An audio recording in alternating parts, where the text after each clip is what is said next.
اور قرآن پر غور کرو اللہ کیا کہہ رہا ہے.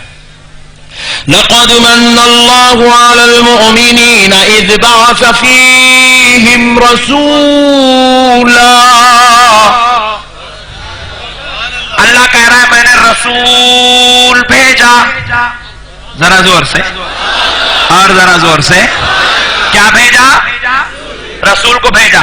کب بھیجے بھائی؟ حضرت آمینہ کے گھر میں آئے نہیں 40 سال کی عمر میں آئے. بھیجا کب اللہ؟ حضرت آمینہ کے گھر میں بھیجا. کہاں بھیجا؟ اللہ بول رہا ہے میں رسول بھیجا. اللہ بول رہا ہے میں رسول بھیجا اور بندہ بول رہا ہے نبی 40 سال میں نبی بنے. ارے کہاں سے آیا رے بھائی؟ تو خدا کے خلاف بول رہا ہے. اللہ بول رہا ہے میں رسول کو بھیجا. انہیں بول رہا ہے حضور 40 سال میں نبی بنے. اب میں اور ایک مسئلہ آپ کو سمجھاتا ہوں. خدا کی قسم سمجھو. آپ سنیں نا بازو والا بولتا حضور 40 سال میں نبی بنے. 40 سال میں کہاں سے بنے ہولے؟ نبی کوئی ڈگری کا نام ہے جو جہاں جائے لے لیا سگنیچر کر کے ہاں میں نبی ہوں. نبی ڈگری کا نام نہیں، عطا کا نام ہے، نوازش کا نام ہے. یہ نوازش تو اس وقت ہوئی تھی جب کوئی وقت بھی نہیں تھا. یہ تو اس جگہ ہوئی تھی جب کوئی جگہ بھی نہیں تھی. یہ وہاں ہوئی تھی جب کوئی وہاں تھا نہ یہاں تھا. یہ تو اس وقت ہوا تھا جب سوا خدا کے کوئی اور نہیں تھا. اللہ نے اس وقت رسول بنا لیا تھا. ارے سنو سنو مسلمانوں، اے ممبئی کے غیور مسلمانوں سنو. جب آمینہ کا لال دنیا میں تشریف لا رہے تھے آقا علیہ الصلوۃ والسلام کے تعلق سے سیرت الحلبیہ میں علامہ برہان الدین ابن حلبی رحمۃ اللہ علیہ لکھتے ہیں کہ جب حضرت آمینہ کے گھر پیارے مصطفیٰ کی ولادت بسعادت ہوئی تو کیا دیکھا گیا کہ حضرت آمینہ فرماتی ہے میں نے چاہا کہ میرے لخت جگر نور نظر کا چہرہ دیکھ لوں. جب تک وہ میرے پیٹ میں تھا نوکیلے پتھر بھی میرے لیے روئی کے جیسے نرم بن جاتے تھے. میں پہاڑوں پہ چڑھتی تھی، پہاڑ میرا استقبال کرتے تھے. میں دریاؤں سے گزرتی تھی، مشک والی ہوائیں مجھ کو آتی تھی. میں سوتی تھی، موسیٰ آ کے خوشخبری دیتے تھے، عیسیٰ آ کے خوشخبری دیتے تھے. آج وہ میرا پیغمبر دنیا میں آ گیا ہے. حضرت آمینہ نے چاہا میں اپنے لال کا چہرہ تو دیکھ لوں. کیا دیکھتے ہیں کہ میرا آقا حضرت آمینہ کے بیٹے سجدے میں سر رکھ کے تشریف لائے ہیں.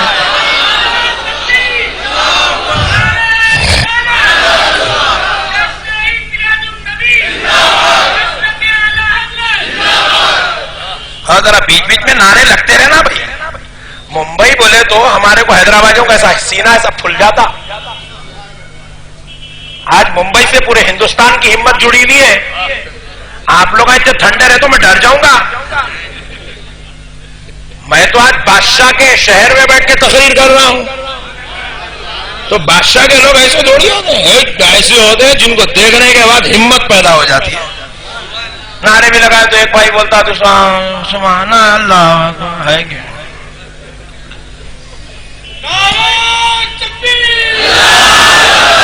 یہ ہوئی نا جو کچھ بات.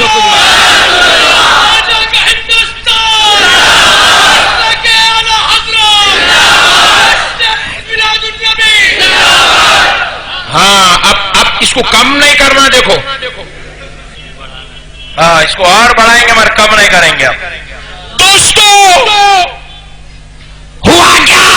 حضرت آمینہ فرماتی ہے میں نے جیسے ہی چاہا کہ میں اپنے لخت جگر کا چہرہ دیکھوں تو میں کیا دیکھتی ہوں کہ میرا نور نظر سجدے میں سر رکھا ہوا ہے. میں چاہتی تھی کہ سجدے سے سر اٹھاؤں تو میں نے جب سجدے سے سر اٹھانا چاہ کر قریب ہوئی تو کیا دیکھتی ہوں ہونٹ ہل رہے ہیں، ہونٹ جنبش لے رہے ہیں. میں نے اپنے رحمت والے نبی کے ہونٹوں کو دیکھا وہ ہل رہے ہیں. تو میں نے سننا چاہا کہ میرا پیارا بول کیا رہا ہے، کیا کہنا چاہتا ہے. چہرہ قریب لے جاتی ہوں، کان ہونٹوں کے قریب لے جاتی ہوں تو کیا سنتی ہوں؟ ہونٹوں سے آواز آ رہی ہے ربی ابلی امتی، ربی ابلی امتی، ربی ابلی امتی. ذرا سوچو آقا کہہ رہے تھے اے اللہ میری امت کو میرے حوالے کر دے، میری امت کو میرے حوالے کر دے، میری امت کو میرے حوالے کر دے. میرے آقا نے جیسے یہ کہا ذرا سوچو پیارے بزرگوں اور دوستوں، ایمان کی بات ہے اس کو یاد رکھو. سوچو اگر میں بولوں یہ میرا پوترا ہے، آپ بولیں گے مولانا ابھی ایک بھی بال سفید نہیں ہوا داڑھی میں، پوترا کہاں سے آ گیا؟ کسی کو پوترا بولنے کے لیے دادا بننا ضروری ہے. بغیر دادا بنے کے بولے تو نئے مسئلے شروع ہو جاتے ہیں. کسی کو نانا نواسا بولنے کے لیے نانا ہونا، کسی کو بیٹا بولنے کے لیے باپ ہونا ضروری ہے. جس کو بولے اس کو بیٹا نہیں بول سکتے، لوگ مارتے پکڑ کے. بات سمجھ میں آئی؟